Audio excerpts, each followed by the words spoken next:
Tá começando agora o Memofone, o formato do podcast que é feito pela comunidade Memo. Nesta temporada, o Memofone vai ser o nosso canal de troca pra gente estar juntinho de você, nosso memozão. A gente quer te ouvir e trocar ideia contigo, então pode mandar áudio. Desabafe, traga seus incômodos, sugira um tema, manda uma crítica, uma pergunta. Se bobear, até um elogio a gente tá aceitando. Vem que vem! Oi gente, eu sou o Abel Oliveira apresentando aqui mais um Memofone pra você. Eu tô chegando aqui hoje muito animado, acho que temos aí um episódio muito legal pra fazer, com temas e questões bastante diversas e todas interessantíssimas, que foram trazidas por você, nosso memozão, que nos escuta e se engaja na produção desse formato aqui. Então, já começo agradecendo a todo mundo que mandou seu áudio pra gente. Como vocês sabem, eu nunca tô sozinho, né? Tá aqui comigo Pedro de Figueiredo, Lincoln Frutuoso e o pastor Ronan Lima. Como é que vocês estão chegando, meninos? Tô bem, Abelito. Tô tranquilo. Animado de estar com vocês mais uma vez, né? Sigo firme. Eu tô suave e entusiasmado. Vamos juntos. Ah, gente, eu tô sem carisma, mas vou botar meu carisma aqui, elevar o meu carisma pra falar com vocês. Buscar aquele carisma lá no fundo, né? No fundo tem. É mais cansado do que ser carisma. Mas vai ser bom a gente trocar isso. Então, gente, o episódio de hoje é um episódio em que a gente não vai falar nem de passado, de temporadas anteriores, como a gente fez ali no episódio 0 de estreia, e também nem do que tá por vir, porque já veio. Nossos memozões já estão comentando e mandando seus áudios sobre a temporada atual, né? Sobre o nosso Estudos Homens e Cuidado. E é uma delícia ver vocês interagindo e participando disso junto com a gente. Para começar, trago aqui o áudio do Wallace Barreto. Ele faz parte da nossa comunidade Memo. E ele fala de Santarém, no Pará, e traz aqui proposições pra gente. Vamos ouvi-lo? Recentemente eu vi uma discussão do Henrique Restier e do Tom no Instagram com a pergunta: seria legítimo ter ações afirmativas para homens negros?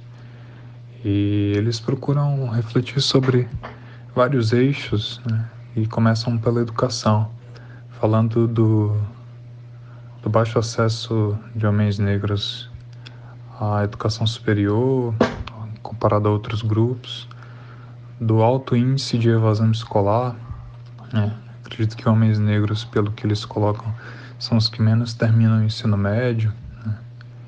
E fazem uma reflexão sobre como essa demanda das ações afirmativas acaba sendo direcionada a outros grupos, né? Mulheres negras, mulheres brancas, e como muitas vezes homens negros não são incluídos neste debate, né, na visão deles.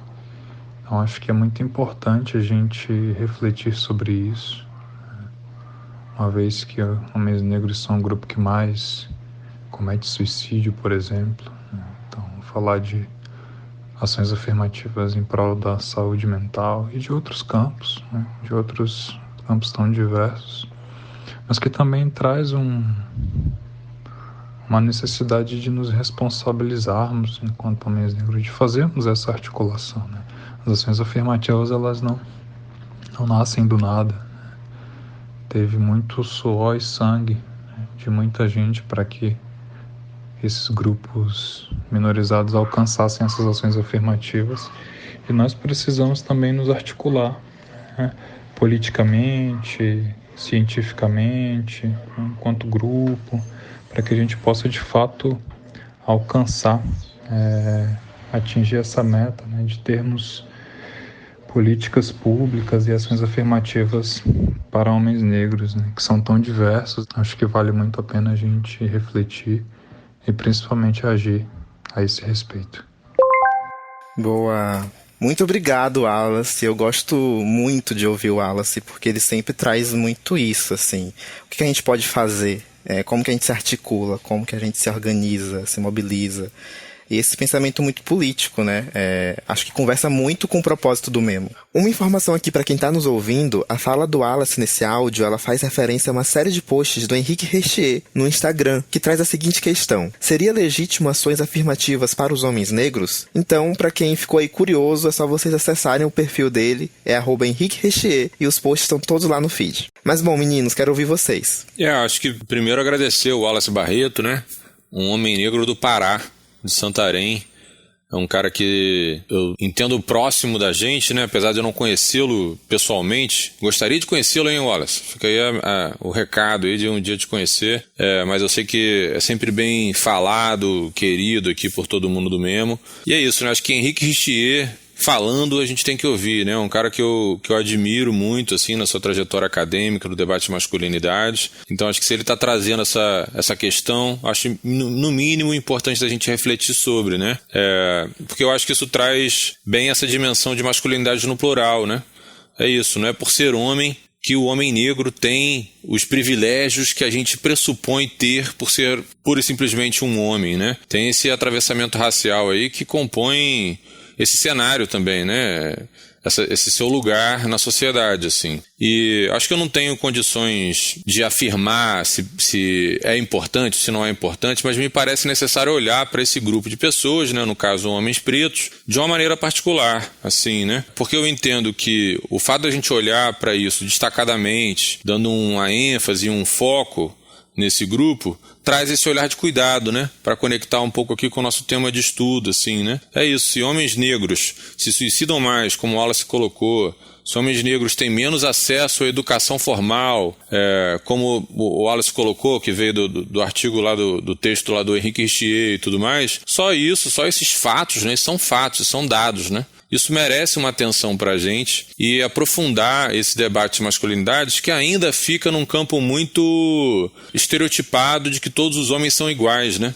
Sempre lembro de Lincoln falando de que os homens não são iguais, como a mãe dele, a tua mãe, Lincoln, a tua avó. Minha mãe. Lincoln, mas todo homem é igual. Soltava isso diariamente para mim. Então, acho que vale esse questionamento aí de todos os homens são iguais quando a gente olha esses dados, né? Específicos voltados para homens pretos, assim. Então acho que um olhar direcionado traz esse cuidado com esse grupo que nitidamente, notoriamente, né, com dados e fatos concretos, está sendo de alguma forma desfavorecido na sociedade que a gente vive, né, dentro do Brasil, assim. Eu acho isso importante para a gente, institucionalmente no Memo, até ponderar melhor, né, o que a gente precisa fazer para olhar para isso de uma forma mais cuidadosa, mais comprometida, né? Estamos aqui em 4 homens, né? 2 assumidamente negros, Abel, que para mim sempre traz esse ponto de reflexão, é branco, é negro, é indígena, né? Esse homem de Floresta Azul, né? Que é Abel Oliveira. Eu que tenho traços fenotípicos de alguma forma que me aproximam também de um universo negro, mas eu não tenho nem não tenho a audácia de falar que sou um homem negro, apesar de em alguns momentos com Lincoln, né, já ter sido apontado dessa forma, assim, isso já gerar discussões internas interessantes, assim, né.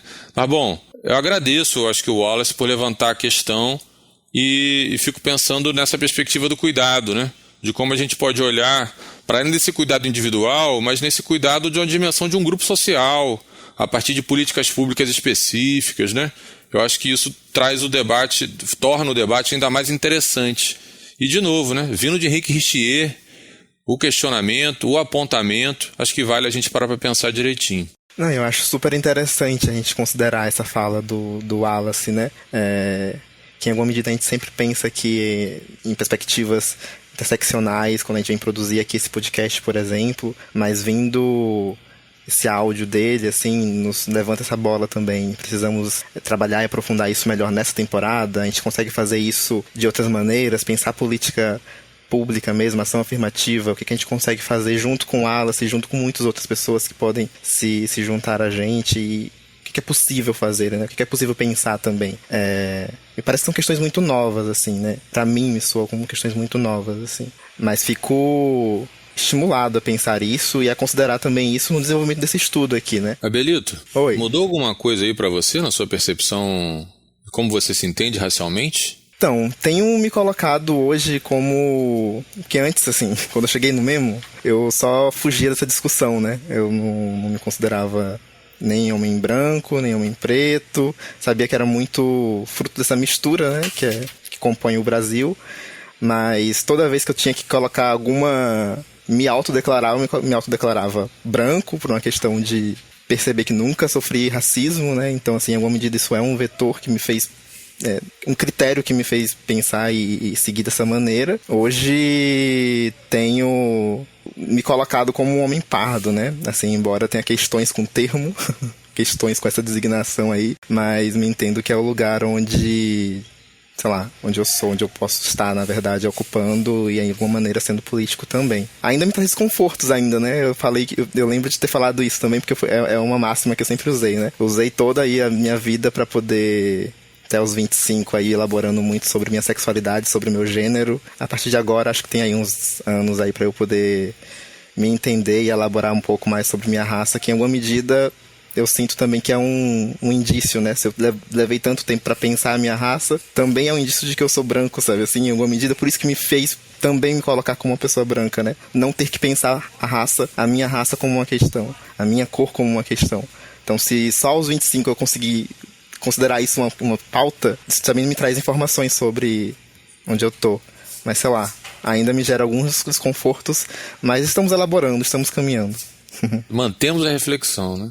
Mantemos a reflexão. Queria só falar uma coisa que eu acho que é importante a gente falar aqui, que eu acho que não tem a ver sobre como a gente se identifica, né, enquanto raça, mas sobre o quanto a gente percebe como que essa raça ela perpassa essa masculinidade de uma maneira inteiramente destrutiva, né, e como que essas masculinidades, porque acho que até o que você falou, Abel, tipo, qual é o privilégio de ser negro, né? Qual é a vantagem de ser negro no Brasil? Né? Então, muitas pessoas acabam também, de muitas maneiras, de muitas formas, e olhando para a sociedade, olhando para esses números, para esses dados, se distanciando também desse processo de entendimento racial e de assumir a sua negritude, porque não querem também sofrer as consequências disso, né? Então, eu acho que é importante isso se perpassar no debate masculinidades, porque para eu falar enquanto homem negro, eu vou ter que falar que eu sou objetificado, eu vou ter que falar que eu faço parte desses mais de 70% da população carcerária e de que eu já vou ser visto como esse homem animalizado, então, e que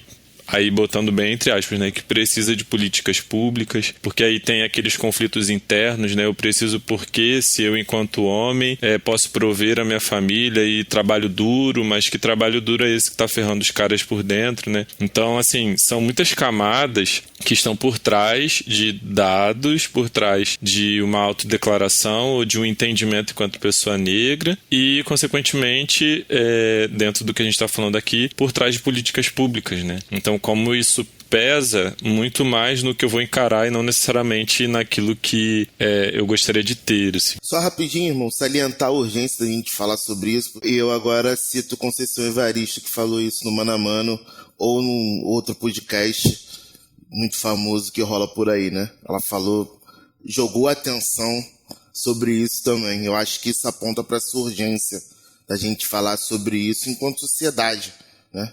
Não enquanto determinado grupo social que está sofrendo com relação a isso tudo. Foi o que Pedro falou anteriormente. Mas é enquanto grupo social mesmo, enquanto brasileiros, sabe? A gente precisa levar isso mais a sério, né? Mas vamos lá. Eu tô aqui agora com áudio do Álvaro Burger. Ele é de Campinas, São Paulo. É alguém que chegou até a gente por conta do podcast mesmo e do interesse dele nos nossos grupos reflexivos. E ele traz uma sugestão de tema para ser explorado aqui nessa nossa nova temporada do podcast. Então, fala aí pra gente, Álvaro. Salve, Abel. Salve, pessoal do Memo. Ouvintes, tudo bem com vocês?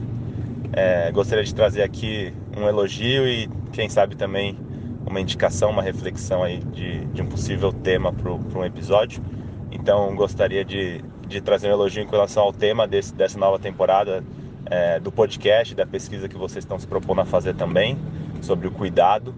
Eu acho que, principalmente em tempos pandêmicos e agora nesse pós-pandemia que a gente está, esse tema de cuidado é muito relevante e, com certeza, muito importante para a nossa reflexão. E dentro disso, a indicação que eu queria fazer é com relação a se vocês acham relevante discutir o cuidado dentro do esporte, né? Acho que o esporte está envolvido na vida de grande parte de todos nós, assim, e eu, enquanto psicólogo do esporte, o cuidado faz parte da minha vida pessoal e da minha vida profissional, e eu vivencio na prática o quanto que esse cuidado, principalmente em saúde mental, no esporte dos homens atletas, é algo que ainda é negligenciado, vamos dizer assim. Então, de repente, pode ser uma sugestão para um tema de algum episódio dentro do podcast. Grande abraço para todo mundo e se cuidem. Obrigado, Álvaro. Eu adorei a ideia dele, assim, né? Assim, de cara, me parece uma ótima ideia, super a ver com o nosso estudo. Aí fico com dúvidas, né? Não sei se vira um macrotema pra gente se aprofundar, não sei exatamente como operar pra gente trazer esse recorte pra cá, né? Mas fico estimulado a fazer, e o Álvaro traz já alguns insights, né, de como fazer isso, né? O que vocês acham? Eu gostei muito do que o Álvaro trouxe, porque eu acho que pensar esporte, né, é pensar sempre, ou quase sempre, sei lá, em performance, né? Numa alta performance, em aguentar a pressão e superar seus limites. Eu acho que o esporte está muito associado a isso, principalmente o esporte levado de forma profissional, né? Eu acho que nas últimas Olimpíadas, nas Olimpíadas do Japão, né? Nas Olimpíadas de Tóquio, teve a Simone Biles, não sei se é assim que fala, né, o nome dela, mas acho que seja, acredito que seja, que ela é uma esportista das mais premiadas e mais importantes da história da ginástica, e ela teve questões de saúde mental e falou disso publicamente, saiu da prova e tudo mais, e levantou esse grande tema aí que o Álvaro está provocando para a gente falar também, a nível global, né? Eu achei isso foda, assim, porque de fato, né, como é que dá conta disso, né? De encarar esse tema. E essa atividade física, que é, de alguma forma, para levar a gente a se superar e a encarar as coisas e tudo mais, mas, ao mesmo tempo, respeitando um certo limite do ser humano, do nosso corpo, da nossa cabeça e tudo mais, assim, né? Lembro também do Michael, querido Michael, sinto uma falta danada dele no time do Flamengo até hoje, desde que ele saiu, que ele pensou em suicídio. Ele pensou em se matar, teve várias questões de saúde mental, porque ele estava passando por um período ruim ali, né, uma fase ruim, enquanto jogador de futebol mesmo, assim, não estava jogando tão bem como ele costumava jogar. Eu sou fã do Michael, né?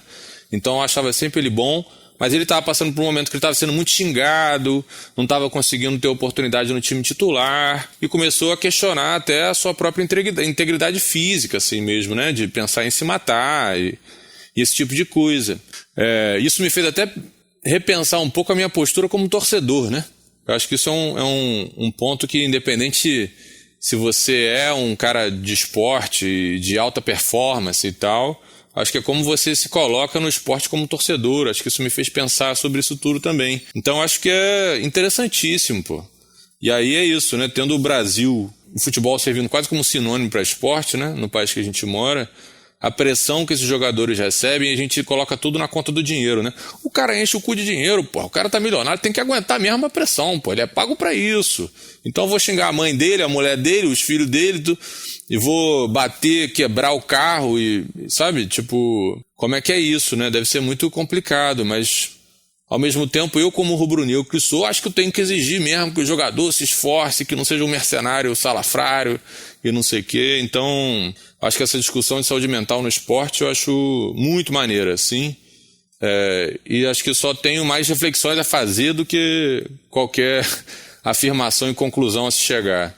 Boa. Eu acho que é isso, né? Eu acho que abre muitas frentes reflexivas, assim. Convivi muito com um primo meu e um grande amigo meu que jogaram futebol por muito tempo na base e tal. Acompanhei muito isso também. E como o cuidado é distante, a base do futebol, né? Os clubes aqui do Rio de Janeiro, e como isso é distante já nesse primeiro momento, assim. Os meninos fraldinha, pré-mirim, mirim, o que era na minha época, né? O clube já não se responsabiliza necessariamente pelo cuidado desses jogadores. Eles ficam a cargo da família, enfim. Eu acho que tem diversas possibilidades de desdobramento. Mas o que eu fiquei pensando, essa coisa da habilidade atlética como um pilar pro estabelecimento da nossa masculinidade enquanto homem, né? Isso por si só já é um problema, porque exclui outras possibilidades de masculinidade, né? E essa coisa que Pedro trouxe da habilidade atlética sempre está diretamente relacionada a essa coisa da performance, da competição, e o cuidado, ele vem como uma consequência da performance, assim. Sabe? Porque na maioria dos homens que praticam esporte não estão pensando no cuidado. É pensando em jogar pra caramba, em ser bonzão, em competir, essas coisas todas, mas não no cuidado, assim. Então, eu acho isso fantástico, assim. Teve um ciclo que eu era caseiro dos grupos reflexivos do Memo, que um cara de Salvador, ele falou uma coisa que me marcou muito, assim, porque o esporte, pra mim, ele sempre teve esse lugar da competição, mas eu não sou um cara muito competitivo, assim. Eu não sou daquelas pessoas que Pedro fala que ia ganhar qualquer custo, grita, vibra, essas coisas. 45 do segundo, tô dando carrinho, não interessa. Eu gosto de jogar mesmo, assim, e tem um certo talento, né? A canhota funciona e tal, essas coisas todas. Mas não é sobre isso, assim. Só que eu tava me pegando num momento e ele me fez refletir sobre isso, né? Do quanto a relação dele com o futebol, com o esporte, foi nocivo para a masculinidade dele, no sentido de que ele abandonava a família dia de fim de semana, dia de semana, para jogar bola, assim, para ir para outros municípios da Bahia para competir, para jogar e tal. Então ele não viu o filho dele crescer, e era assim, futebol de várzea, não ganhava um dinheiro e tal. E ele, num dado momento, entendeu que o futebol, por exemplo, estava sendo nocivo para ele. E eu parei para pensar, porque eu, apesar de gostar muito, até final de 2022, que eu acho que foi a última vez que eu joguei bola, assim, eu tava tendo que tomar um Dorflex, ou 2, assim, pra conseguir jogar bola. Então eu tomava remédio pré e pós, pra eu conseguir, pra assim, no dia seguinte, eu não acordar devastado, tá ligado? Então eu entendi. Isso é infiltração no joelho do futebol amador, né? Maluquice, Leon. É isso, já estirei o ligamento dos 2 joelhos jogando bola, só que eu sempre gostei muito. Isso sempre, a Tayane esses dias chamou a atenção nisso pra mim, né? Pô, tu não tá nem mais jogando bola. Eu não tô conseguindo. Mas também não tô mais fazendo questão, porque senão eu ia tomar o remédio pra jogar bola, sabe? Porque eu acho que ele me fez enxergar esse lado do futebol, que o futebol não tava sendo benéfico pra mim, sabe? Eu saía com muita dor. Assim, era um sacrifício muito grande eu jogar bola. Jogava, conseguia jogar, desenvolvia todo o meu talento, né?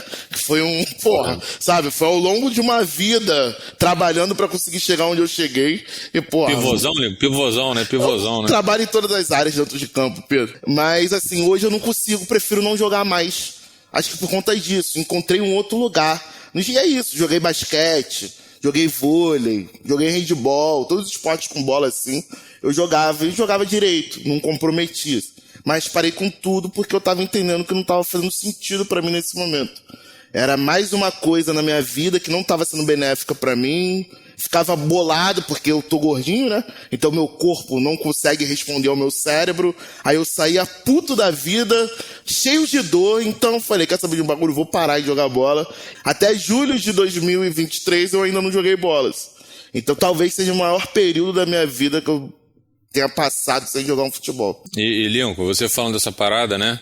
De como eu me manifesto nos gramados. A gente já trocou essa ideia, eu me transformo, eu sou bem parecido com esse camarada aí do grupo reflexivo, né? É isso, eu dou carrinho até os 45 do segundo, sempre fui visto como o zagueiro ou lateral esquerdo raçudo, botava a faixa de capitão, e muitas vezes, mas eu não jogo futebol desde a pandemia. Quando veio a pandemia, né, eu não joguei mais futebol e nunca mais voltei. E eu tenho uma curiosidade com medo, é uma curiosidade com receio, né? De como seria eu voltar a jogar futebol. Não só pela minha saúde física, é isso, de eu correr e meu joelho ficar atrás, metros atrás, mas também pelo meu comportamento dentro de campo, né?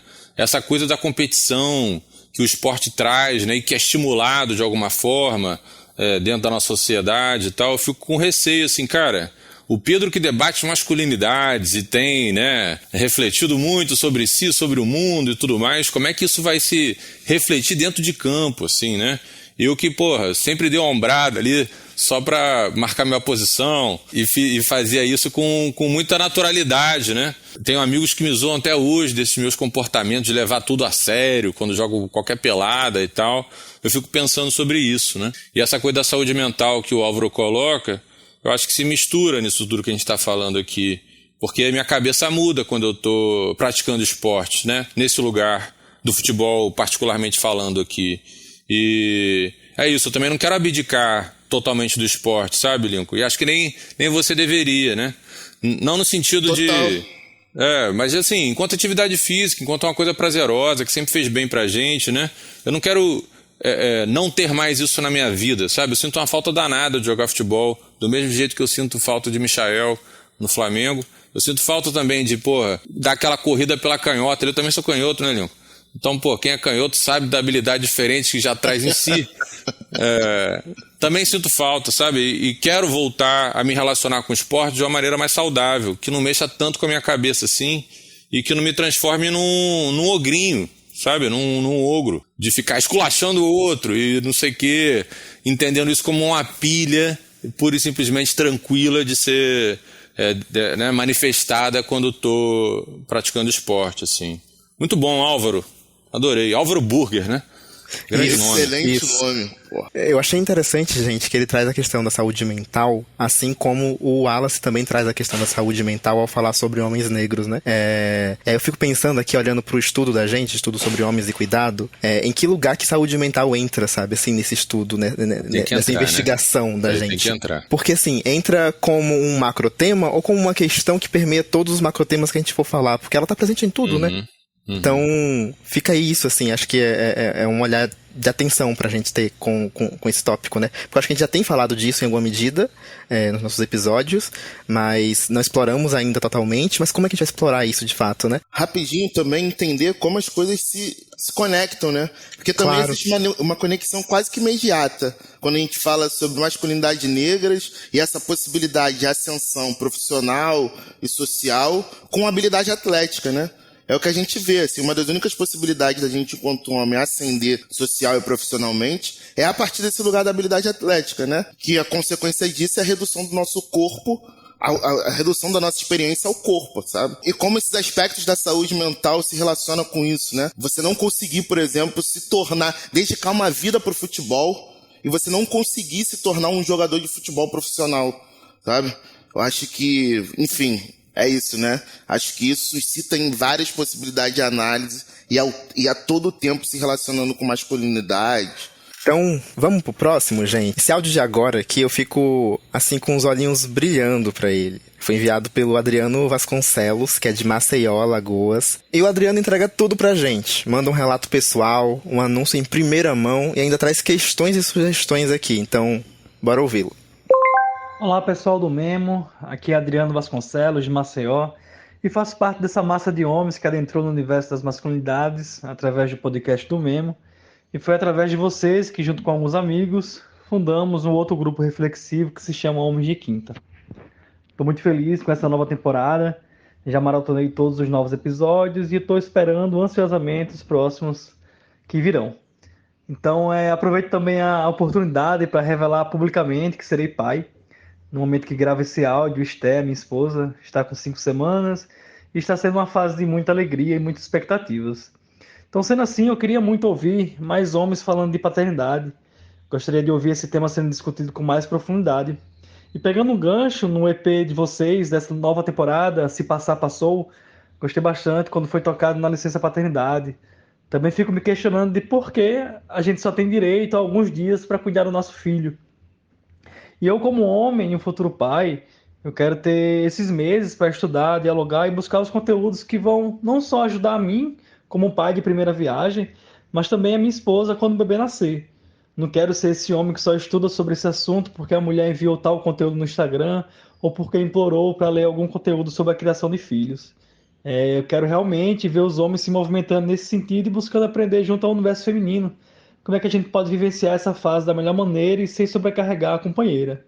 Então eu deixo a dica para vocês, espero que vocês pensem com carinho, porque existem poucos conteúdos em relação a isso, e eu estou buscando mais estudar o universo feminino.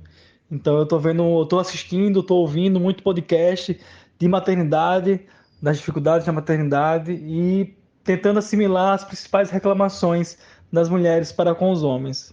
Beleza, galera? Abraço para todos, até mais.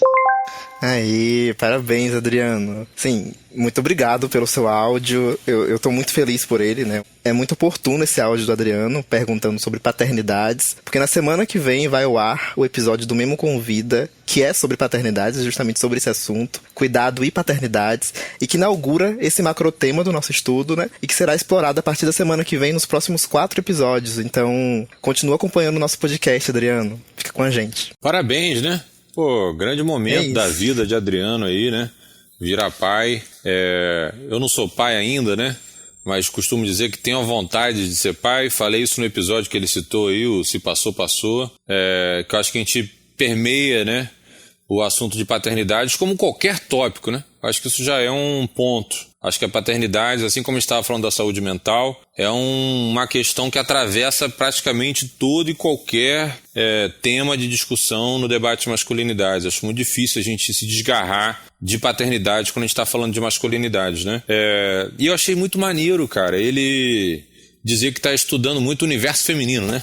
A coisa de maternidades, assim, porque é uma coisa que a gente tem pensado internamente, é que para falar de paternidades, a gente precisa necessariamente olhar para as maternidades, né? Não tem como também um debate estar desassociado do outro, entendendo que a maternidade é esse momento onde a mulher, na grandíssima maioria das vezes, fica mega sobrecarregada, tem demandas sociais muito tortas e se vê numa posição ali muito difícil de encarar. Então, eu acho que ele está consumindo conteúdos sobre maternidades. Eu acho que me parece, eu mesmo não sendo pai, né? Me parece um caminho maneiro que ele está percorrendo, assim, para entender o papel dele como pai.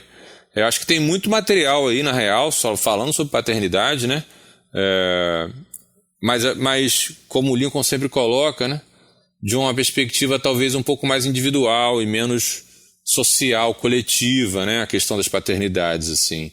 Então, quando ele fala de licença paternidade, eu considero um absurdo. Acho que eu posso falar isso em nome do Memo.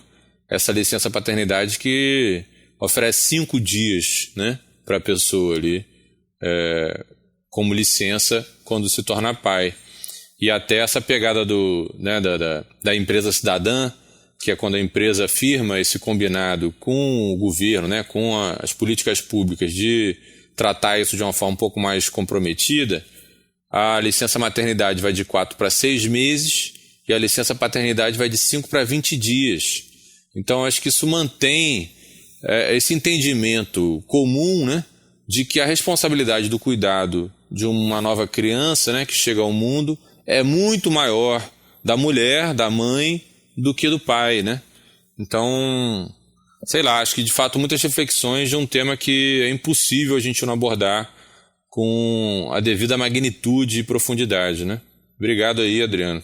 Boa. Primeiro, celebrar a gravidez aí de Adriano e de sua companheira. Muita saúde pra todos aí, meu camarada. Que dê tudo certo, tenho certeza que vai dar. Mas, bom, uma coisa que eu fico pensando e que a gente internamente no Memo tem pensado muito sobre é como a licença paternidade, quando a gente discute sobre licença paternidade, né, a gente meio que automaticamente está excluindo outros pais ou outros homens ou outros indivíduos desse debate, né? A gente sabe que grande parte dos empregados hoje no Brasil são empregadores informais, né? Então, como a gente consegue vincular uma licença paternidade ou uma licença parentalidade para estes que não estão no trabalho formal? Eu lembro que quando Helena, minha filha, nasceu, eu trabalhava no varejo, trabalhava numa loja, no Norte Shopping, aqui um grande shopping no Rio de Janeiro. Tive esses 5 dias de licença paternidade que não foi suficiente para bosta nenhuma. Não consegui criar nenhuma possibilidade de vínculo com a minha filha, assim. Não funcionou de nada, sabe? Só que eu tive a possibilidade, né, de usar de outra política pública ali do mundo dos empregos para fazer valer e aproximar essa minha relação com a minha filha, que foi o seguro-desemprego, né? Eu pedi demissão desse meu emprego naquele momento e fiquei o segundo semestre de vida de Helena com ela e Tayane, minha companheira, foi trabalhar. Então esse momento, assim, potencializou a nossa relação a uma parada assim surreal. Então, eu acho que isso evidencia essa importância dos empregadores formais, dos informais, dos pais, né? Se aproximarem do cuidado e ter esse auxílio, em alguma medida, de órgãos públicos e privados também, né? muito instigante sua provocação, meu camarada. Tenho certeza que a gente vai explorar mais isso no decorrer do estudo aí. Vem aí, né? Vem aí o próximo tema, paternidade. Bem-vindo, Adriano. Bem-vindo a esse mundo das paternidades. Parabéns para você, para sua companheira, para a família. E acho que é bem-vindo a uma nova jornada, a um outro olhar de mundo e a um outro homem que nasce assim também, né?